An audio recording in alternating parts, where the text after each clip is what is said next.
नमस्कार दोस्तों, इस वक्त की बड़ी खबर निकलकर सामने आई है। महागठबंधन की सरकार बनने के बाद पहली बार आरजेडी के मुखिया लालू प्रसाद यादव एक दिन पहले पटना पहुंचे। उनके स्वागत के लिए खुद मुख्यमंत्री नीतीश कुमार पहुंचे थे। नीतीश कुमार ने फूल देकर लालू प्रसाद यादव का स्वागत किया, जिसके बाद दोनों नेताओं के बीच कुछ बातचीत हुई, जिसमें लालू प्रसाद यादव ने नीतीश कुमार से एक बड़ी बात कह दी है। अब दोनों नेताओं के बीच हुई बातचीत की चर्चा बिहार में जमकर हो रही है। लेकिन इस बीच अब ऐसी खबर सामने आई कि जेडीयू का आरजेडी में विलय हो जाएगा, जिसके बाद तेजस्वी यादव मुख्यमंत्री बनेंगे।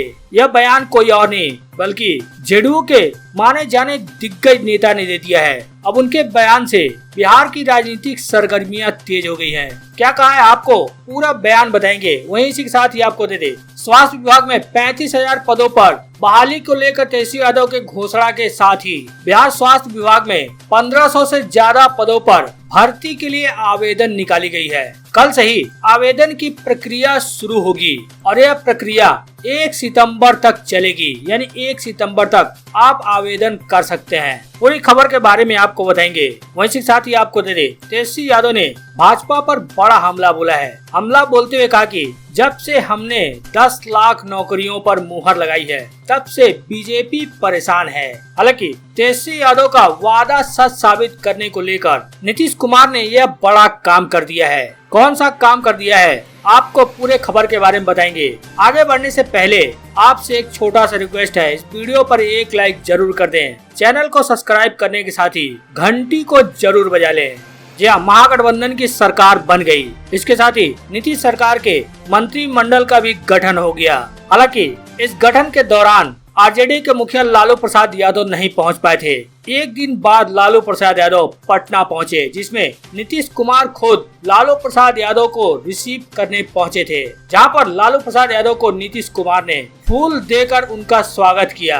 पटना पहुंचते ही लालू प्रसाद यादव पूरी तरह से राजनीतिक रूप से सक्रिय हो गए हैं। अपने दल के मंत्रियों एवं विधायकों से लगातार मुलाकात कर रहे हैं। मंत्री पद की शपथ लेने के साथ ही विवादों में आए राजद कोटे के कानून मंत्री कार्तिकेय सिंह को लालू प्रसाद यादव ने अपने आवास पर भी बुलाया, उनका पक्ष सुना और अभय दान दिया। लालू प्रसाद यादव ने इस दौरान राजद कोटे के सभी मंत्रियों को बारी बारी से बुलाया। बाद में विधायकों की बारी आई। सबको एक ही तरह के मंत्र दिए, ईमानदारी से काम करना और भाजपा से बचकर रहना। बता दें, लालू प्रसाद यादव को महागठबंधन की पुरानी सरकार का हश्र याद है कि 2017 में कैसे राजद को 1.5 वर्ष बाद ही सत्ता से बाहर हो जाना पड़ा था।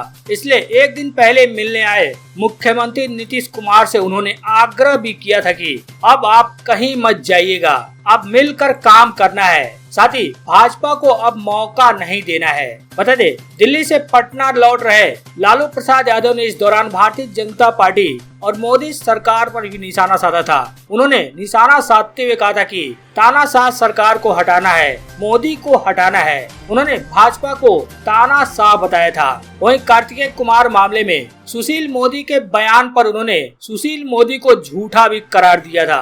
हालांकि 7 दलों के गठबंधन से बनी सरकार अब अपने काम काज में जुट गई है, लेकिन इस बीच अब बयानबाजी का भी दौर तेज हो चुका है। जी हाँ, जेडीयू के दिग्गज नेता रहे आरसीपी सिंह ने दावा किया है कि जेडीयू का आरजेडी में विलय हो जाएगा।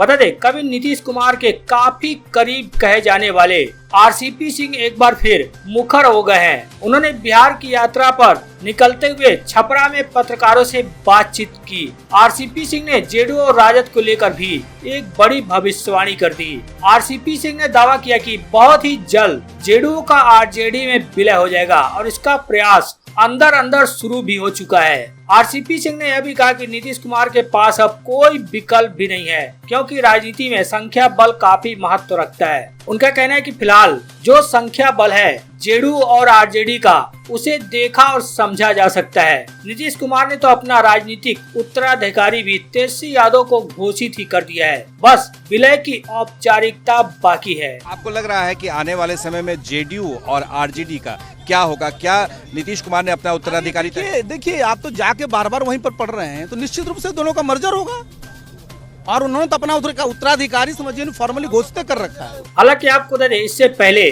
बिहार के पूर्व उप मुख्यमंत्री एवं राज्यसभा सांसद सुशील मोदी ने भी यह भविष्यवाणी की थी।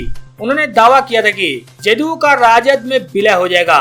उनका कहना था कि यह बात हजम नहीं होगी कि नीतीश कुमार अपनी पार्टी बचाने के लिए फिर लालू प्रसाद यादव की शरण में गए हैं। जदयू ने तो राजद कांग्रेस जैसा वंशवादी है, न भाजपा की तरह संगठन आधारित। सुशील मोदी का कहना है कि नीतीश कुमार के बाद जदयू का कोई भविष्य नहीं है। यह पार्टी राजद में विलय करेगी या फिर विलीन हो जाएगी। इसके साथ ही सुशील मोदी ने अभी दावा किया था कि तेजस्वी यादव नीतीश कुमार को चकमा देकर बिहार के मुख्यमंत्री भी बनेंगे। उन्होंने पूरे प्लान के बारे में भी बताया था। सुशील मोदी के इस बयान के बारे में हमने पिछले वीडियो में आपको पूरे विस्तार से बताया है। आप उस वीडियो में देख सकते हैं कि सुशील मोदी ने किस प्लान के बारे में जिक्र किया था।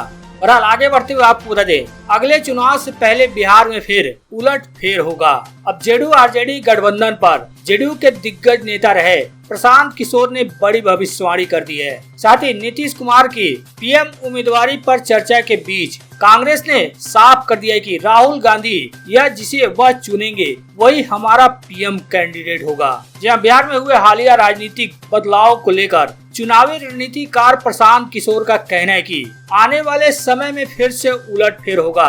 उन्होंने उप मुख्यमंत्री तेजस्वी यादव के 10 लाख नौकरी के दावे पर कहा कि नीतीश कुमार अगर 5 लाख लोगों को अगले 1 से 1.5 साल में नौकरी दे देते हैं तो मैं अपनी मुहिम छोड़कर उनको बिना विवाद अपना नेता मान लूंगा।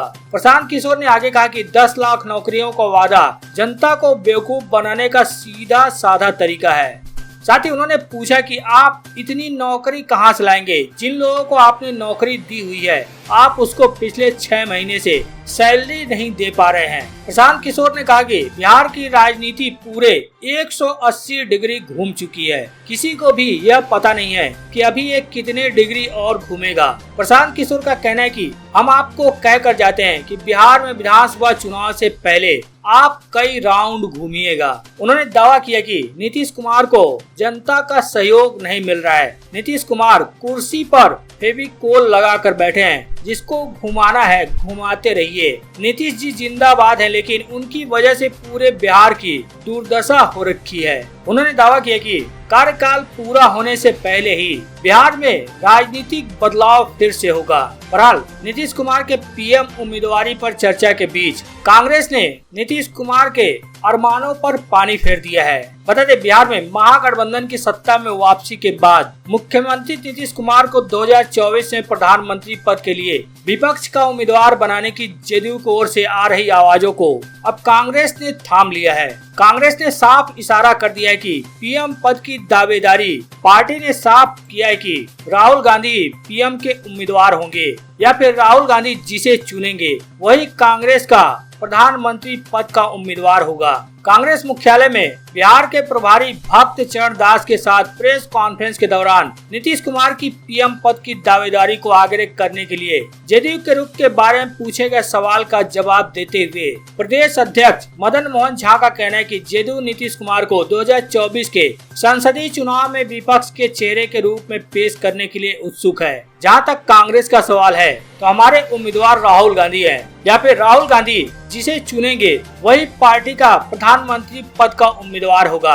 अब कांग्रेस के इस बयान से नीतीश कुमार के अरमानों पर पानी फिरता हुआ दिख रहा है, क्योंकि नीतीश कुमार ने प्रधानमंत्री पद के उम्मीदवारी के सवाल पर जवाब देते हुए कहा था कि अभी कई जगहों से फोन आ रहे हैं, अभी हमें विपक्षी एकता को मजबूत करना है। आने वाले दिनों में देखा जाएगा कि पीएम उम्मीदवार कौन होता है। तो कहीं न कहीं उन्होंने यह साफ कर दिया था कि वो आने वाले दिनों में पीएम उम्मीदवार बनेंगे, लेकिन कांग्रेस ने उनके इन अरमानों पर पानी फेर दिया है। वहीं आपको बता दें, एक दिन पहले ही उप मुख्यमंत्री तेजस्वी यादव ने स्वास्थ्य विभाग में 35,000 पदों पर बहाली को लेकर घोषणा की थी, जिसके बाद बिहार स्वास्थ्य विभाग में अब 1511 पदों पर भर्ती निकाली गई है, जिसमें कल से आवेदन की प्रक्रिया शुरू होगी और 1 सितंबर तक यह प्रक्रिया चलेगी। बता दें, बिहार के मेडिकल कॉलेजों एवं अस्पतालों में सीनियर रेजिडेंट और ट्यूटर के 1511 पदों पर भर्ती निकाली गई है। बिहार के संयुक्त प्रवेश प्रतियोगिता परीक्षा परिषद द्वारा जारी नोटिफिकेशन के मुताबिक इन पदों के लिए आवेदन की प्रक्रिया 19 अगस्त 2022 से शुरू होगी। आवेदन की अंतिम तिथि 1 सितंबर 2022 तक रखी गई है। यह भर्ती 3 वर्ष के लिए की जानी है। इस सेक्टर में भर्ती होने के इच्छुक उम्मीदवार बिहार संयुक्त प्रवेश प्रतियोगिता परीक्षा परिषद की आधिकारिक वेबसाइट पर जाकर आवेदन कर सकेंगे। बहरहाल आगे बढ़ते हुए आपको बता दें, अब जीतन राम मांझी भी भारतीय जनता पार्टी पर हमलावर हो गए हैं। जहां पूर्व मुख्यमंत्री एवं हम के मुखिया जीतन राम मांझी भी महागठबंधन की सरकार में शामिल हैं, जिसमें उनके बेटे को मंत्री पद दिया गया है। अब जीतन राम मांझी ने भाजपा के जंगल राज के आरोपों को बेबुनियाद बताया है। एक कार्यक्रम के दौरान मांझी ने पत्रकारों के सवाल पर कहा कि जब भाजपा के साथ सरकार चला रहे थे तब बेरोजगारी का मुद्दा कहाँ था, महंगाई थी, मंत्रियों पर भ्रष्टाचार का ठप्पा लग रहा था। इसके कारण नीतीश कुमार को बहुत सारे ट्रांसफर पोस्टिंग बंद करने पड़े थे। नीतीश कुमार ने अच्छाई के लिए और बदलाव लाने के लिए पाला बदला है, जिसका हम स्वागत करते हैं। वहीं राजद कोटे से मंत्री बने कार्तिक मास्टर के दागी होने के सवाल पर मांझी ने कहा कि जिस समय शपथ लिया जा रहा था उस समय सरकार को निश्चित रूप से इसकी जानकारी नहीं होगी। जब यह मामला संज्ञान में आया है तो कानून अपना काम करेगा, चाहे कोई भी हो। नीतीश कुमार के बारे में सभी लोग जानते हैं कि वह किस तरह के नेता हैं। वो किसी को फंसाते नहीं है और न किसी को बचाते हैं। एक बार हमको भी महज 8 घंटे में मंत्री पद से इस्तीफा देना पड़ा था, जबकि मेरे ऊपर वारंट भी नहीं था, सिर्फ मुकदमा हुआ था। लेकिन कार्तिकेय मास्टर को इस्तीफा देने के सवाल पर मांझी ने कहा कि यह मुख्यमंत्री और मंत्री के अधिकार क्षेत्र में आता है, वह इस पर विचार करेंगे।